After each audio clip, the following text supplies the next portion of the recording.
सती ने मेरी मां सीता का रूप बनाया। अरे इतना बड़ा अपराध। अब शंकर भगवान मन में विचार करने लगे कि सती ने सीता का रूप बनाया, इसका अर्थ आज के बाद अब सती मेरे लिए मां सीता जैसी हो गई, माता तुल्य हो गई। अब इनके साथ मैं गृहस्थ धर्म का निर्वाह नहीं कर सकता, छोड़ भी नहीं सकता, प्रिया है, अब करूंगा क्या। मन में द्वंद्व आया और तुरंत भगवान श्री राम के चरणों का स्मरण किया और मन ही मन शंकर भगवान ने प्रतिज्ञा कर ली, एहि तन सती ही भेंट मोहि नाही। बाबा ने मन ही मन सती मैया के शरीर का उस संबंध का त्याग कर दिया। आकाशवाणी, भाई आकाशवाणी ने बड़ी प्रशंसा की। जय हो बाबा, आपके अलावा भक्ति को इतनी ऊंचाई तक कौन ले जा सकता है, क्या अद्भुत प्रण किया आपने। सती मैया सुनी प्रण, बार बार पूछती हैं, प्रभु आपने कौन सा प्रण कर लिया, कौन सा प्रण कर लिया। शंकर भगवान बोले, बोल कर नहीं बताऊंगा, व्यवहार से बताऊंगा कि सती मैंने आपका त्याग कर दिया है। एक झूठ हो संबंध समाप्त कर सकता है, सावधान। जीवन में ऐसा ही बोला जाए, किसी को हमारी बात से कष्ट ना हो, हमारी बात से किसी को कष्ट ना पहुंचे। अरे दिल दुखाना किसी का नहीं चाहिए, दिल दुखाना किसी का नहीं चाहिए, दिल दुखाना किसी का नहीं चाहिए, दिल दुखाना किसी का नहीं चाहिए, दर्द पर मुस्कुराना नहीं चाहिए, दर्द पर मुस्कुराना नहीं चाहिए, दिल दुखाना किसी का नहीं चाहिए।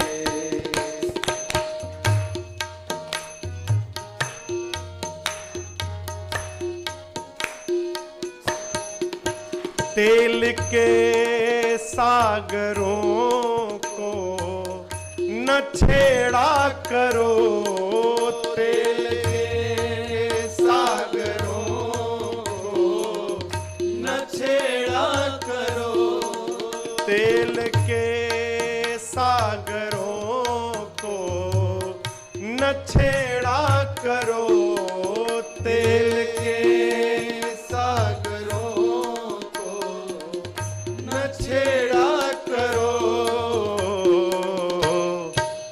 आग उसमें लगाना नहीं चाहिए, आग उसमें लगाना नहीं चाहिए, दिल किसी का दुखाना नहीं चाहिए।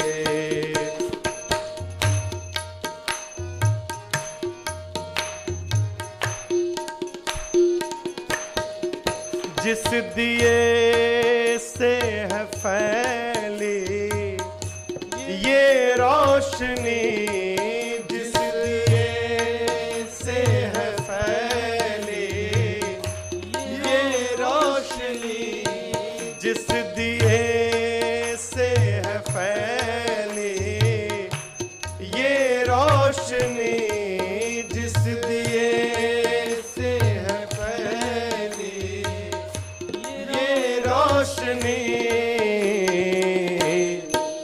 उससे घर को जलाना नहीं चाहिए, उससे घर को जलाना नहीं चाहिए, दिल किसी का दुखाना नहीं चाहिए।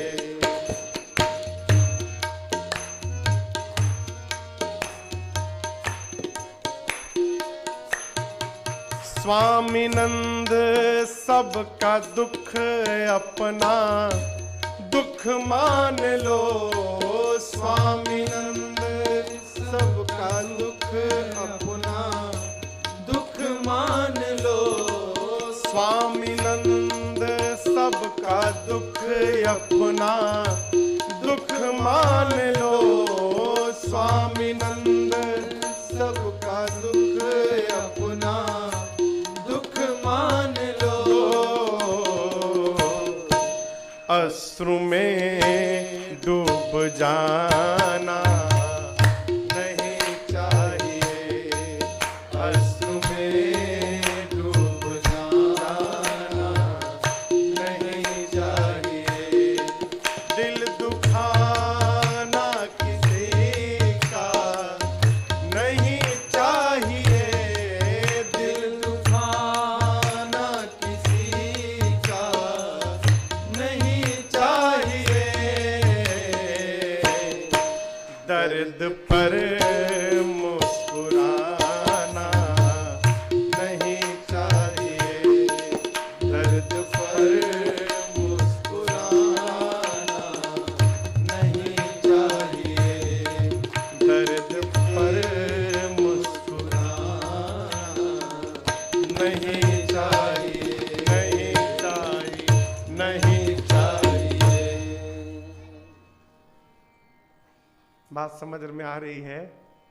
अरे दिल दुखाना किसी का नहीं चाहिए। मां ने बाबा के हृदय को दुखित किया झूठ कह के। बाबा ने त्याग किया, लाए कैलाश और आकर कैलाश शंकर भगवान 87,000 वर्ष के लिए समाधि में चले गए। मौन। सबसे बड़ी सजा का नाम है मौन हो जाना। मौन हो जाना। बोलने से समस्या और बढ़ती है। अब मौन, जिसको मौन होना आ गया ना हो, उसकी समस्या दिन रात घटती जाएगी, बढ़ने वाली नहीं है। बाबा मौन धारण कर लिए, समाधि में चले गए तो मौन ही हो गया ना। 87,000 वर्ष बाद जब भगवान शंकर समाधि से बाहर आए और राम नाम का स्मरण किया, सती मैया समझ गई कि बाबा जग गए। जाकर जाई शंभुपद बंदन कीन्हा। शंकर जी ने सन्मुख माँ को आसन दिया। यहाँ देखिए, सन्मुख नहीं बिठाया, कहाँ बिठाया? बगल में, बाएं हाथ में, वामांग में। क्यों? यहाँ अर्धांगिनी है। सती जी का भगवान शंकर ने त्याग कर दिया है, इसलिए बाएं नहीं बिठाया। कहाँ बिठाया? सन्मुख शंकर आसन दीना। सामने बिठाकर शंकर भगवान लगे कथा सुनाने, क्योंकि जानते हैं पास सती को व्यथा है, कथा सुनेगी तो व्यथा कम होगा।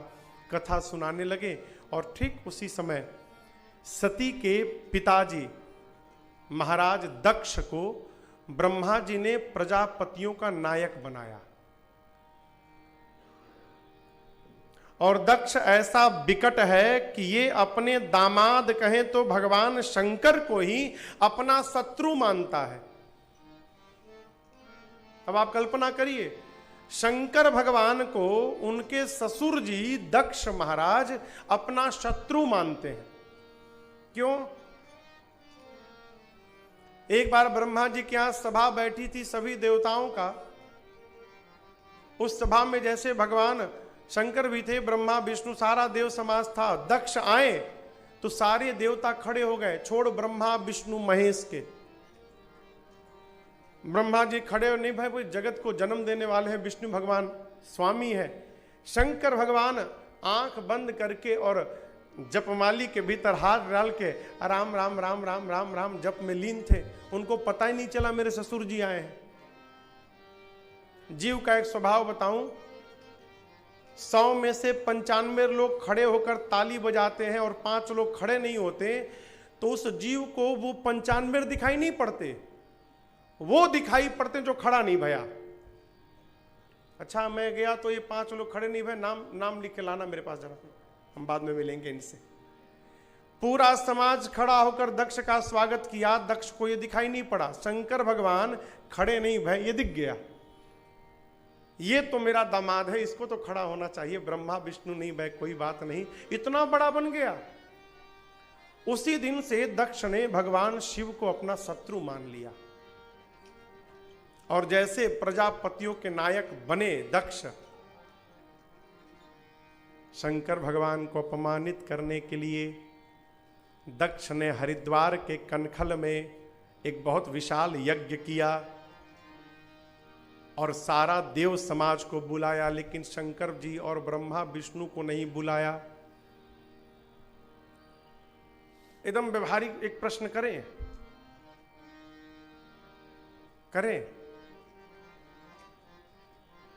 अगर आपके किसी रिश्तेदार के घर में उत्सव हो और आपके पड़ोसी के पास कार्ड आए और आपके पास ना आवे, तो आपको कष्ट नहीं होगा? आप बताओ, होगा ना? पड़ोसी से कोई संबंध नहीं, उसके पास कार्ड आया है, साथ में डब्बा भी आया मिठाई का, और अपने पास कुछ भी नहीं आया, ठन ठन गोपाल। अब पड़ोसी ही आके बता रहा है, और कहीं भाई साहब कितने बजे चलना है बताइए, कहाँ चलना है? अरे क्या आप भी विनोद करते हैं, चलना है ना, मिठाई का डब्बा आया था, कार्ड आया था, हमको तो आया नहीं। तो आपको कष्ट होगा ना? सारे देवता लोग शंकर भगवान कथा सुना रहे हैं मां सती को, देवता लोग अपने अपने वाहन में बैठकर कैलाश के ऊपर से जाने लगे। अरे बाईपास पकड़ के चले जाते, यज्ञ में जाना था, थोड़ा गाड़ी अपना घुमा लेते, बगल से निकल जाते, कैलाश के ऊपर से क्यों जाने लगे? देवता जानते थे कि बाबा को बुलाया नहीं गया, आकर हाँ बाबा अभी तक तैयार नहीं भाई, आप चलना है ना? शंकर भगवान चलो चलो निकलो निकलो आगे निकलो। जो देवता आवे रुक जाए, कहे बाबा कब चली हो? मां कथा छोड़कर बाबा से पूछी, प्रभु ये सारे देवता कहां जा रहे हैं? शंकर भगवान ने कहा, आपके पिताजी यज्ञ कर रहे हैं और सारा देव समाज उसी में भाग लेने जा रहा है। मां ने कहा, प्रभु कथा बंद करिए। पिता भवन उत्सव परम जो प्रभु आयसु होय, तो मैं जाऊं कृपा यतना सादर देखन सो। पिताजी के घर में उत्सव है प्रभु, यदि आप कहें तो मैं हो आऊं। बाबा ने कहा, देवी हम लोगों के पास कार्ड नहीं आया है। यहां कहते हैं यह अनुचित नहीं, नेवता, नेवता समझते हैं ना, नेवता, कार्ड को न्योता कहते हैं। तो शंकर जी कहते हैं कि यह अनुचित है, होगा क्यों? हम लोग के पास न्योता नहीं आया है, यह अनुचित नहीं, नेवता पठावा।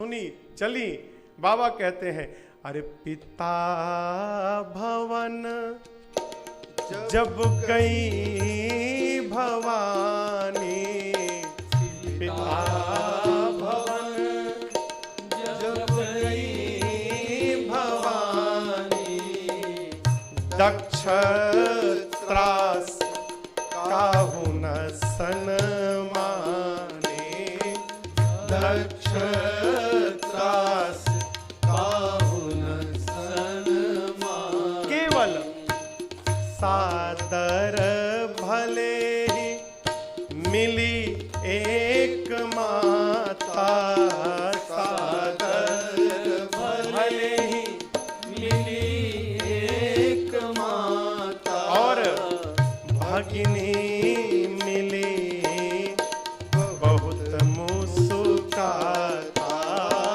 भगिनी मिली बहुत मुस्कुराता, भगिनी मिली बहुत मुस्कुराता।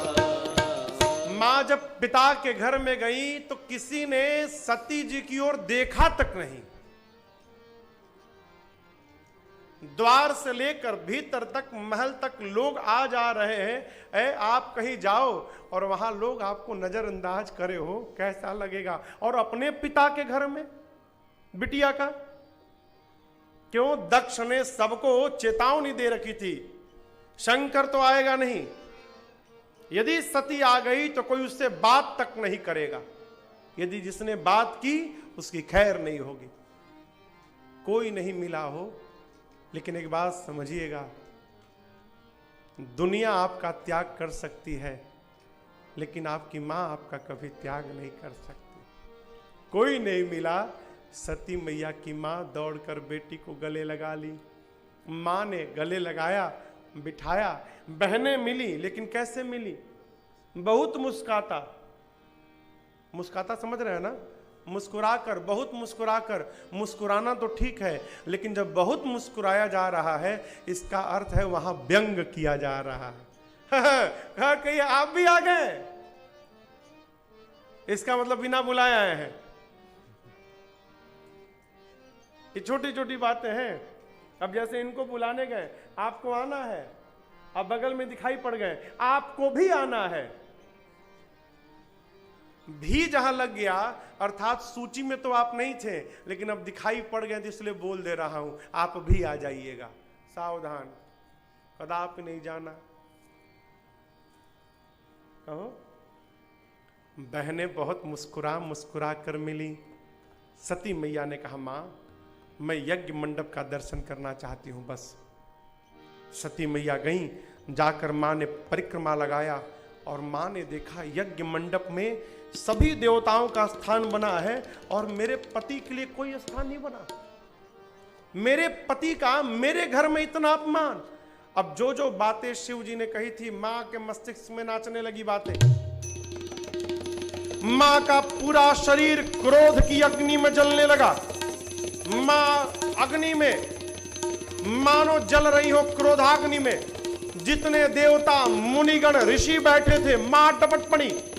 मां ने कहा, सुनहु सभासद सकल मुनिंदा, सुनहु सभासद सकल मुनिंदा। कही सुनी जिन शंकर निंदा, कही सुनी जिन शंकर निंदा। सो फल तुरत लहब सब काहू, सो फल तुरत लहब सब काहू। भली भांति पछताव पिता हो, भली भांति पछताव पिता हो। संत शंभु श्रीपति अपवादा, संत शंभु श्रीपति अपवादा। सुनिए जहाँ तहाँ सिमर जादा, सुनिए जहाँ तहाँ सिमर जादा। काटिए तासु जीभ जो बसाए, काटिए तासु जीभ नहीं तो श्रवण मोदिनत चलिए पराए, श्रवण मोदिनत चलिए पराए। जगदात्मा महेश पुरारे, जगदात्मा महेश पुरारे। जगत जनक सबके हितकारी, जगत जनक सबके हितकारी। पिता मंद मत निंदत ते, पिता मंद मत निंदत ते।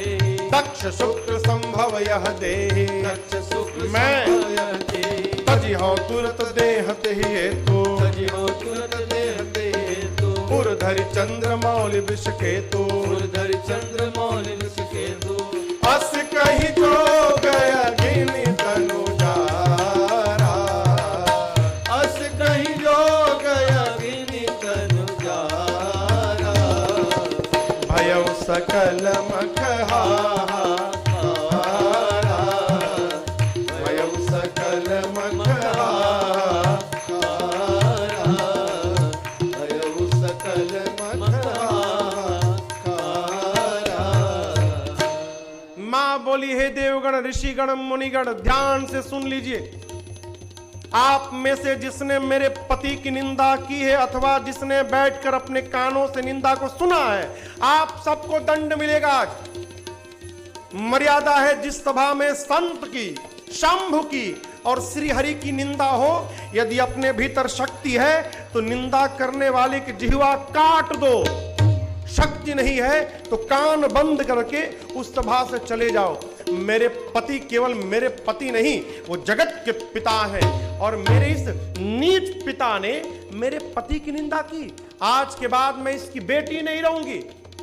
मां ने भगवान शंकर के हृदय स्वरूप को हृदय में पधराया और दाहिने पांव के अंगुष्ठ से योग अग्नि को प्रज्वलित करा के और सती मैया ने अपने आप को जलाकर भस्म कर दिया। मां अग्नि लगा ली, योगाग्नि। निंदा करने वाला जितना बड़ा अपराधी नहीं होता माई बाप, उससे बड़ा अपराधी बैठकर सुनने वाला होता है। चोरी में चोर से अधिक सजा, चोरी करने वाले से अधिक सजा टॉर्च दिखाने वाले को मिलती है। जो पीछे से टॉर्च दिखाता है ना, उसको अधिक सजा मिलती है। क्यों? ना वो टॉर्च दिखाता ना चोरी होती। हम सुन रहे हैं तब न कोई सुना रहा है। कहने वाला कम अपराधी, निंदा बैठकर सुनने वाला अधिक अपराधी। सावधान, अपने को डस्टबिन न बनाया जाए। जो आया कचरा फेंक के चला गया। मां ने कहा सबको दंड मिलेगा। मां ने अपने आप को जलाकर भस्म किया। बाबा के जो गण थे लगे यज्ञ विध्वंस करने। भृगु ऋषि यज्ञाचार्य थे, यज्ञ के आचार्य थे भृगु जी महाराज। उन्होंने बाबा के गणों से यज्ञ की रक्षा कराई। इधर नारद जी जाकर शंकर जी को बता दिए। सती जी गई। अरे बाबा सुने, इतना क्रोध आया, सिर के जटा से एक बाल निकाल के पटका धरती पर। वीरभद्र प्रकट हो गए और वीरभद्र को कुपित करके भेजा है भगवान शंकर ने। पहुंचे वीरभद्र, पहले तो यज्ञाचार्य भृगु जी महाराज पकड़ी, उनकी दाढ़ी नोच ली। रक्षा कराने गए, यज्ञाचार्य की दाढ़ी गई। एक पूषा नाम के देवता बहुत हंस रहे थे, ऐसा मुक्का मारा उनके 32 दांत टूट गए। दक्ष के सिर को पकड़ा वीरभद्र ने, घुमाया और हाथ से उखाड़ा, धड़ से अलग करके सिर को अग्निकुंड में डालकर मानो यज्ञ की पूर्णाहुति कर डाली। अग्निकुंड में डाल दिया। दक्ष का सर जलकर भस्म हो गया। बाद में शंकर भगवान को बुलाया गया और यज्ञ की रक्षा कराई गई। इधर सती मैया, अरे सती मरत हरिसन बर मांगा, सती मरत हरिसन बर मांगा, जन्म जन्म शिव पद अनुरागा, जन्म जन्म शिव पद अनुरागा, तेहि कारण हिमगिरि गृह जाई, तेहि कारण हिमगिरि गृह जाई, जननी पार्वती तन पाई, जननी पार्वती तन पाई, जनमी पार्वती तन पाई, जनमी पार्वती तन पाई। सती मैया मरने से पहले मन ही मन भगवान राम के चरणों में प्रणाम करती हैं और राम जी से वरदान मांगती हैं। क्या मांगती हैं?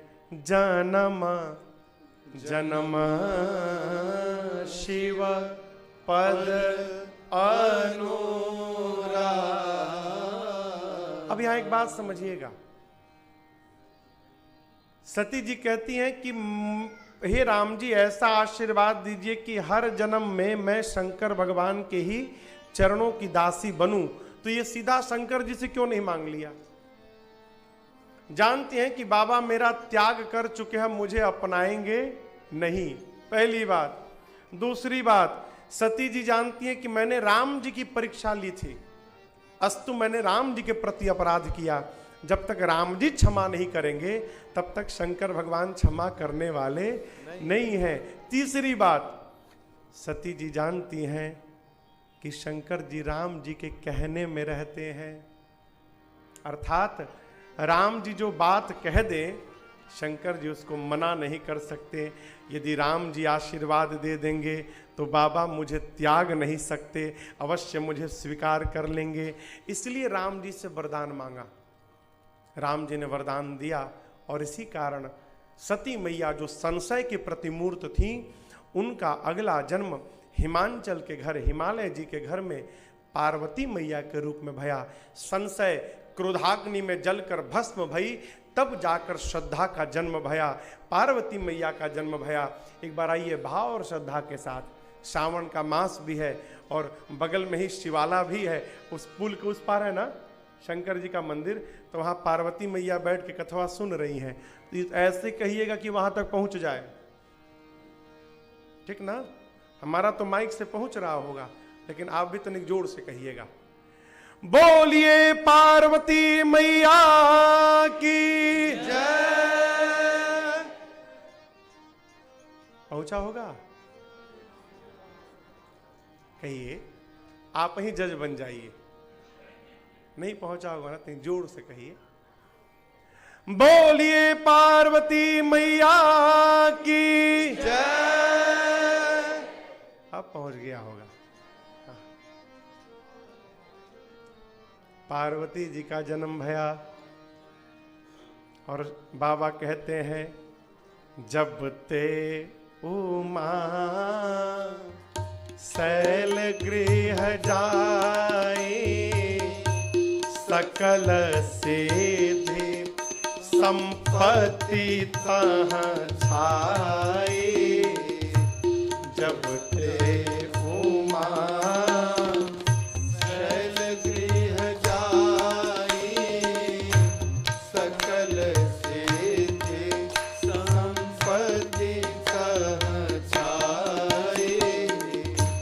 जहाँ तहाँ मुनि ना सुआश्रम कीन है, उचित बास हिमहूधर दीन है। जहाँ तहाँ मुनि ना सुआश्रम कीन है, उचित बास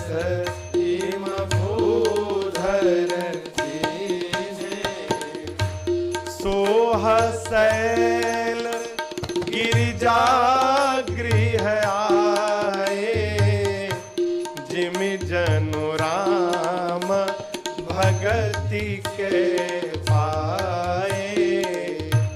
सोह शैल गिरिजा आए, जिम जनु राम भगति के बाबा कहते हैं, जब से पार्वती जी का जन्म भया हिमालय के घर में, समस्त रिद्धि सिद्धि संपत्ति आकर हिमालय पर लद गए, मानो हिमालय मणियों से आच्छादित हो गए हो। ऋषि मुनि आकर आश्रम बनाने लगे। महाराज हिमालय सबको उचित स्थान प्रदान करते हैं। पार्वती जी के आने के बाद हिमालय उसी प्रकार शोभायमान है जिस प्रकार भगवान की भक्ति प्राप्त करके मनुष्य का जीवन सुगंधित और दिव्य हो जाता है। पार्वती जी का जन्म भया, नारद जी सुने और हिमालय के घर पहुंच गए। हिमांचल जी ने नारद जी की पूजा की, पांव पखारा और पार्वती जी को बुलाकर प्रणाम कराकर कहा, नारद जी आप तो त्रिकालदर्शी हैं, तनिक मेरी बिटिया के हाथ में देखिए तो क्या क्या दोष लिखा है इसके हाथ में, दोष बताइए इसका। नारद जी हाथ देखे और कहे, आपकी बेटी समस्त सद्गुणों की खान होगी, इनका नाम उमा, अंबिका और भवानी होगा। संसार की स्त्रियां आपके बेटी के नाम का स्मरण करके अपने पातिव्रत धर्म का पालन करेंगी। आपकी बेटी के चलते आपकी पूरे संसार में कीर्ति बढ़ेगी, पूरी दुनिया, पूरा जगत आपकी बेटी की पूजा करेगा। महाराज आपके बेटी का सुहाग अखंड बना रहेगा। जितना बढ़िया बढ़िया था नारद जी सब बता गए। हिमांचल कहे, हम तो दोष बताने के लिए कहे थे। नारद जी कहे, होगा तब न बतावेंगे। आपके बेटी में तो नहीं है, लेकिन जो बेटी का दूल्हा होने वाला है ना, उसमें थोड़ा दिखाई पड़ रहा है। कहिए तो उसका बतावें। हिमांचल कहे उसी का बता दीजिए, दूल्हे का, जमाई राजा का। अब नारद जी शुरू हो गए, अगुण अमानन मातु पितु हीना। अगुण होगा। नारद जी कहना चाहते हैं सत रज तम तीनों गुणों से परे होगा। हिमालय समझ गए उसमें कोई गुण नहीं होगा। नारद जी बोले अमान होगा, यानी मान सम्मान से परे रहेगा। देखिए सभी देवताओं की पूजा की विधि है, बाबा की कौन विधि है? वो शंकर भगवान की। कुछ न मिले पानी लेके हर हर गंगे डाल दो, बाबा खुश हो गए। पतई चढ़ा दो, खुश हो गए। धतूरा चढ़ा दो, खुश हो गए। जो फल कोई नहीं खाता वो बाबा खाते हैं। जानते हैं कि आम खाएंगे तो उसमें क्राइसिस हो जाएगा। ऐसा खाओ जिसको कोई पूछेगा ही नहीं, जब चाहो तभी उपलब्ध हो जाए। बाबा धतूरा, भांग, जो कोई नहीं पूछता। वो माला भी आंख का माला पहनते हैं। चंपा, चमेली, गुलाब नहीं चाहिए, आंख माला, जो कोई नहीं छूता। कहो मान सम्मान से परे होगा। हिमांचल समझ लिए उसका कोई मान नहीं करेगा, सम्मान नहीं करेगा। नारद जी बोले माता पिता नहीं होंगे उसके।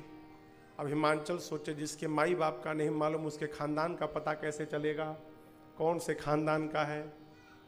भाई विवाह में खानदान देखते हैं ना, लड़का चाहे लड़की का खानदान कैसा है। यहां माई बाप का नाम नहीं मालूम और कहते हैं संशय रहित होगा, विशाल उसकी जटाएं होंगी, जोगी जटिल अकाम मन नगन अमंगल वेश। अस स्वामी एहि कहा मिले परे हस्त आपके बेटी का दूल्हा जोगी होगा। अब आप बताओ, आप में से कोई अपनी बिटिया के विवाह जोगी से करेगा? आपको पता चल जाए कि दुल्हवा जोगी है, कोई विवाह करेगा? विशाल जटाएं होंगी उसकी, विकराल, नंगा रहेगा, नंगा, कुछ नहीं पहनेगा, दिगंबरी, अकाम मन का होगा। ऐसा इसका पति होगा। आंख की, हाथ की रेखा बता रही है ये बाबा का वेश है, ये बाबा का अपना निज वेश है।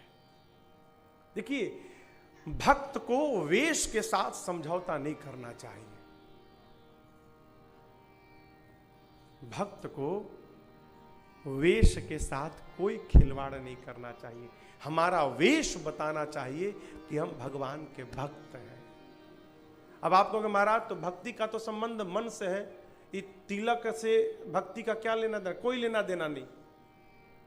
तो आप कहोगे महाराज कोई लेना देना नहीं, तो हम तो मन से भगवान के भगत हैं, तिलक लगाने की क्या आवश्यकता?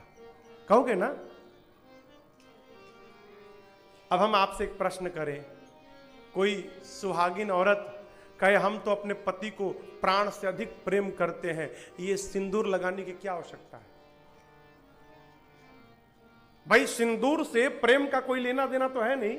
मांग का जो सिंदूर है उससे कोई प्रेम का तो लेना देना नहीं। हम पति को प्राण से अधिक प्रेम करते हैं, हम सिंदूर और ये मंगलसूत्र नहीं पहनेंगे। तो जहां जहां समाज में जाएगी और अन्य स्त्रियां कहेंगे अरे कितनी बड़ी अभागी है तू, अपने माथे में तू सुहाग का सिंदूर नहीं लगाई है। भक्त का है जो तिलक है ना, यही उसका सिंदूर है, और गले में तुलसी जी की माला उसका मंगलसूत्र है। ये हमारी पहचान है, इसको धारण कर रहे हैं, ये पहचान है। कुछ नहीं होता, हम कहते हैं कुछ नहीं होता, लेकिन ये हमको बहुत बड़े मुसीबत से बचा लेता है। आप विचार करना, कोई आदमी तिलक लगा के शराब की दुकान को जाए तो भीतर बैठा आदमी कहेगा अरे बाबा जी कहाँ आ रहे हो, तुम्हारे लायक जगह उधर जाओ, बगल में जाओ, इधर मत आना। तिलक रहेगा तो भीतर वाले मना कर देंगे अरे कहाँ आ रहे हो, आपके लिए जगह नहीं है, दूसरी जगह जाओ। और नहीं होगा तो आओ आओ तुम भी लड़ाओ हम भी लड़ाए। कहीं आप भोजन करने चले गए और दोनों तरह का वहां भोजन हो, तो यदि आप गलत से दूसरी तरफ चले जाएं तो लोग ही कहेंगे अरे आप कहाँ बाबा जी इधर आ रहे हैं, आप प्लेट लेके उधर जाइए, आपके लायक इधर नहीं है। क्यों? ये तिलक देखकर, ये स्वरूप है, और भक्त को स्वरूप के साथ कोई खिलवाड़ नहीं करना चाहिए। ये जो ललाट है ना, हमारा एक पद है, आपको सुनाऊं।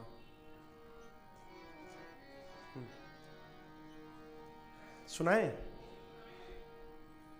तन तन तर न सकेगा मूरख, प्राणी राम के बिना। तन तर न सकेगा मूरख, प्राणी राम के बिना। सुख पान सकेगा जीवन भर, सुख पान सकेगा जीवन भर, सुख धाम के बिना। तन तर न सकेगा मूरख, प्राणी राम के बिना। तन तर न सकेगा मूरख, प्राणी राम के बिना। बिनु पानी के नाव चले ना, बिनु पानी के नाव चले ना। और न घी बिनु दीप जले, न घी बिनु दीप जले। नारी सुहागन नहीं लगे जब, नारी सुहागन नहीं लगे जब, तक ना मांग भरे। जब तक ना मांग भरे। नीलकंठ कोई हो ना सका है, नीलकंठ कोई हो ना सका है, विष पान के बिना।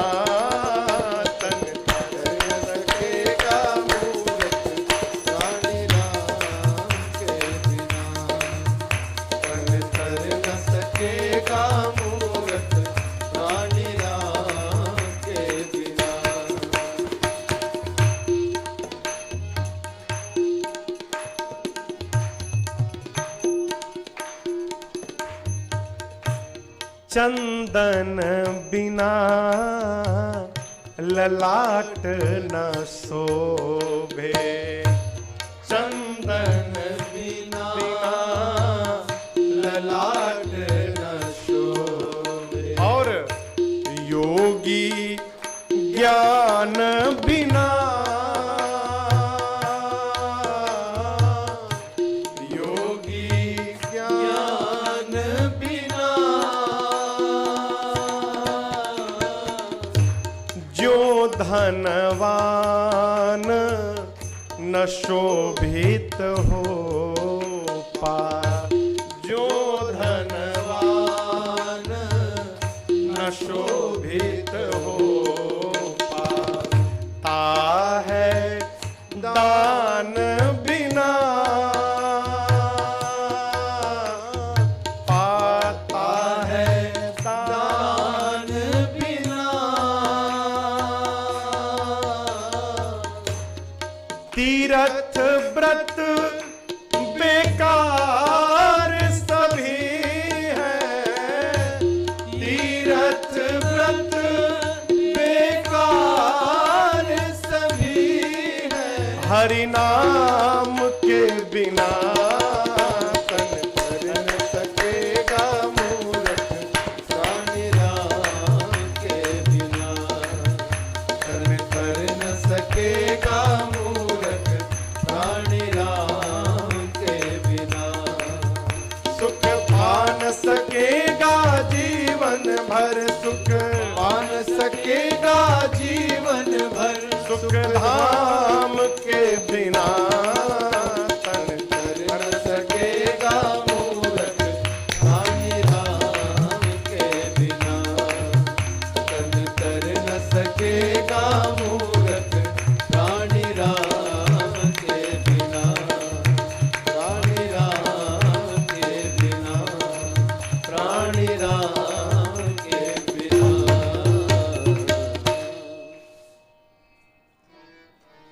तन तर न सकेगा मूरख प्राणी राम के ये बाबा का अपना निज स्वरूप है।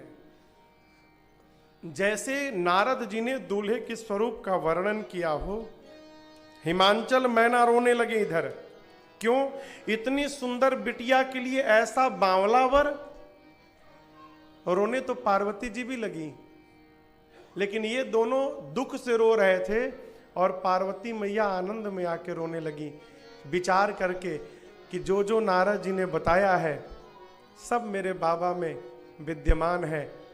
इसका अर्थ है जो जो मैंने वरदान पिछले जन्म में मांगा था वो इस बार मुझे प्राप्त हो गया है। मैं बाबा के ही चरणों की दासी बनने वाली हूँ। माँ गदगद हो गई। हिमांचल जी कहें, नारद जी कोई उपाय है क्या? बोले किस बात का? दूल्हा बदलने का। कोई उपाय हो तो बताइए।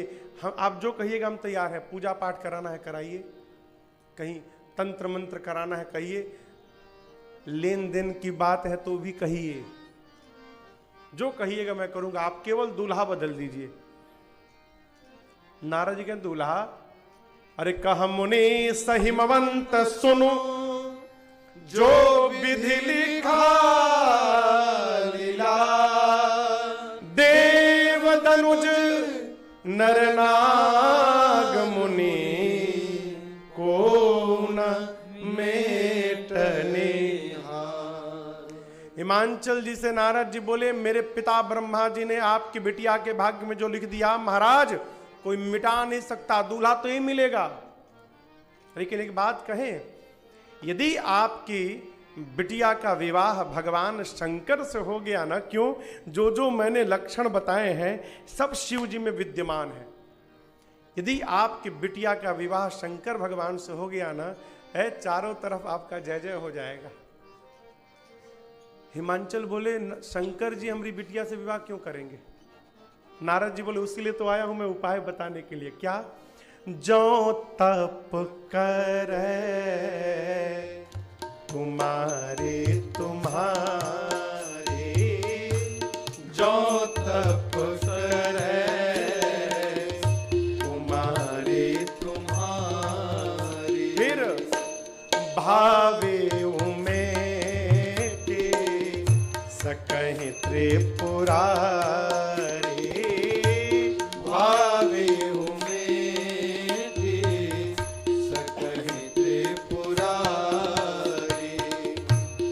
यद्यपि पर अनेक जग माही, यद्यपि पर अनेक जग माही, परंतु यही कहाँ सेवा तजे दूसर नाही, यही कहाँ सेवा तजे दूसर नाही, यही कहाँ सेवा तजे दूसर नाही। नारद जी कहे, महाराज जो जो मैंने लक्षण बताए हैं वो सब शिव जी में विद्यमान है, और यदि आपकी बिटिया का विवाह शंकर जी से हो गया ना हो, चारों तरफ आपका जय जय हो जाएगा। आपकी बेटी यदि तप करेगी तो भगवान शिव उसको अवश्य वर्ण करेंगे। पार्वती मैया सुनी, माता पिता को प्रणाम करके और जाकर मां ने वन में कठोर तप किया। एक बात समझिएगा, जीवन में आराम से कुछ मिल जाता है ना तो उसका मोल नहीं होता। आराम से मिलना भी नहीं चाहिए जब तक रगड़ाई ना हो थोड़ी। पार्वती मैया जाकर कठोर तपस्या करती हैं। आकाशवाणी भई, आकाशवाणी ने कहा, हे भवानी जी, आपने जैसा तप किया ऐसा तप आज तक किसी ने नहीं किया। आपकी मनोकामना पूर्ण भई। पिताजी बुलाने आए तो घर जाइएगा, और जब सप्तर्षि आपको मिले तो आप हमारे वचनों को सत्य समझिएगा। मां को वरदान प्राप्त भया, और इधर सती जी के शरीर शांत होने के बाद भगवान शंकर को परम वैराग्य आया। कैलाश से बाबा निकले, घूमते घूमते बाबा इतने लीन हो गए राम जी के भजन में कि एक दिन राम जी स्वयं प्रकट भय शंकर भगवान के सामने, और प्रकट होकर पार्वती जी के जन्म की पूरी कथा सुनाई। शंकर भगवान से राम जी कहे, बाबा इतनी अच्छी कथा सुनाया हूं, कुछ मांगूंगा तो देंगे आप? राम जी कहे, जो कहिए। राम जी ने कहा, कुछ मांगूंगा तो देंगे? बाबा ने कहा, जो कहिए। तब राम जी ने मांगा क्या? आप जाई विवाह हो शैलज यह मोहि मांगे। मैं यही आपसे मांगता हूं शंकर जी, आप जाकर पार्वती जी से विवाह करिए। राम शंकर जी ने तो पहले मना कर दिया, प्रभु उचित तो नहीं है। क्यों? गृहस्थी से निकलकर विरक्त बना हूं, अब आप विरक्त होने के बाद वापस गृहस्थी में भेज रहे हैं। लेकिन आपकी आज्ञा प्रभु दुरा भी नहीं सकता। जो आज्ञा। प्रणाम करके राम जी को विदा किया। अब शंकर जी विचार किए, सती ने मेरे भगवान की परीक्षा ली थी, अब जब तक मैं पार्वती की परीक्षा नहीं लूंगा मैं विवाह नहीं करूंगा। सप्त ऋषियों को बुलाकर पार्वती जी के प्रेम के परीक्षण के लिए शंकर भगवान ने विदा किया। यहां एक बात समझने योग्य है, जीवन में जिसके साथ आप पूरे जीवन निर्वाह करना चाहते हैं उसका कभी विकल्प मत तलाशिएगा। जिन संबंध का हम विकल्प ढूंढना प्रारंभ करते हैं माई बाप, हमारे उस संबंध को समाप्त होने से कोई रोक नहीं सकता। व्यवहार में कहूं, ये दो माइक है ना, एक यदि बिगड़ जाए तो इसका विकल्प यहां पर है, कथा होती रहेगी। और यदि एक ही माइक रहे, इसका विकल्प ना हो, तो जब तक ये ठीक नहीं हो जाएगा कथा बढ़ेगी नहीं। क्यों? इसके साथ का संकल्प समाप्त नहीं हो सकता। जीवन में जो संबंध जीवन भर चलाने हो उनका विकल्प नहीं ढूंढना चाहिए। पार्वती जी शिव जी के लिए तपस्या में बैठी थी। सप्तऋषि गए और जाकर बोले, शंकर जी को पति के रूप में चाहती हो? जानती हो उनके बारे में? भीख मांग के खाते हैं। जो स्वयं भीख मांग के खाता है तुम्हारा पेट कहां से भरेगा? न उनके पास घर है, न द्वार है, कुछ नहीं है, फक्कड़ है। नारद की बात मानकर तुम पति के रूप में शंकर भगवान को मांगने लगी। ये बताओ पार्वती, नारद की बात जिसने मानी है सबका घर उजड़ गया। नारद जिसको उपदेश देते हैं उसका घर उजड़ जाता है, और उसी नारद की बात मानकर तुम शंकर को पति के रूप में चाहती हो। तुम्हारे लिए बहुत सुंदर दूल्हा लाए हैं, उनमें कोई दोष नहीं है। बैकुंठ पति हैं, लक्ष्मी जी के पति साक्षात भगवान नारायण, उनका रिश्ता लेकर आए हैं। कहिए तो बात बढ़ावे हम आगे। पार्वती जी कहीं, आपने कहा कि गुरु जी की बात मानूंगी तो घर उजड़ जाएगा, आप लोग विलंब कर दिए। आप नारद जी से पहले मिले होते ना तो मैं आपकी बात अवश्य मानती, और मैंने तो मन ही मन शिव जी को अपना पति मान लिया है। और आप कहते हैं उनमें बहुत दोष है। अरे लगन उनसे लगा बैठे, जो होगा देखा जाएगा। लगन इनसे लगा बैठे, जो होगा देखा जाएगा। लगन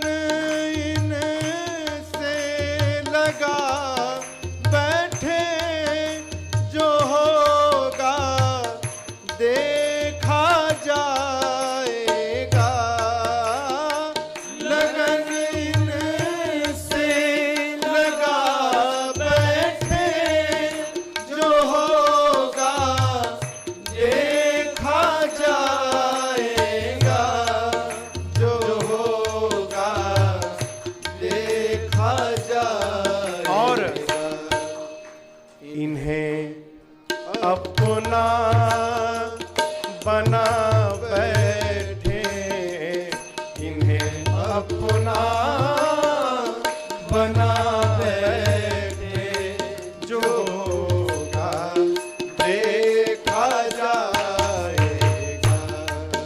इन्हें अपना बना बैठे, जो होगा देखा जाएगा।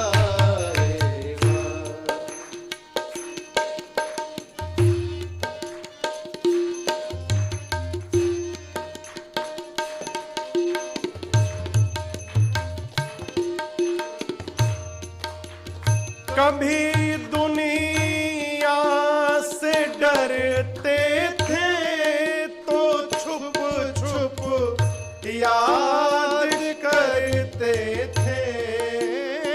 कभी दुनिया से डरते थे तो छुप छुप याद करते थे, तो छुप छुप याद करते थे। शर्म हम बेच खा बैठे, शर्म हम बेच खा बैठे, जो होगा देखा जाएगा। शर्म हम बेच खा बैठे, जो होगा देखा जाएगा।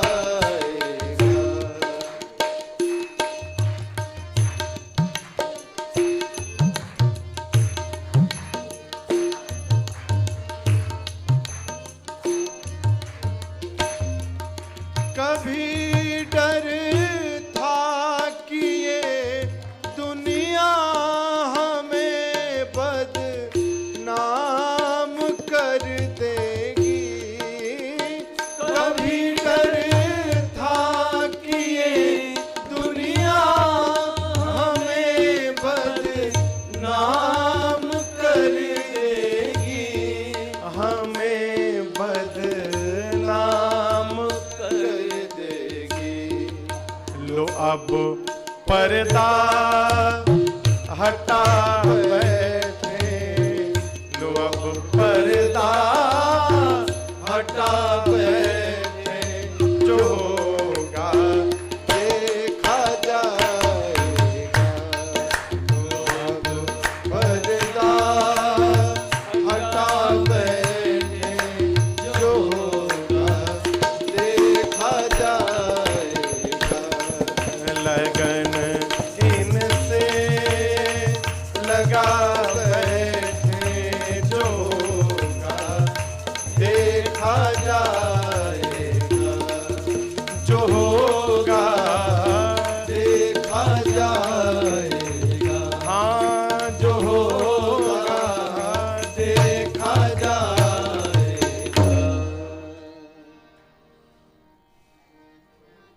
बात समझ में आ रही है, हैं? लो अब पर्दा हटा बैठे, जो होगा देखा जाए। ये जो पर्दा है ना माई बाप, इसी ने रोका है। पूज्य बापू का एक स्लोगन है, सबसे बड़ा रोग क्या कहेंगे लोग। लोग क्या, अरे लोग किसी के पास टाइम नहीं है आपको देखने की। क्यों? सब अपने को देखने में बिजी है।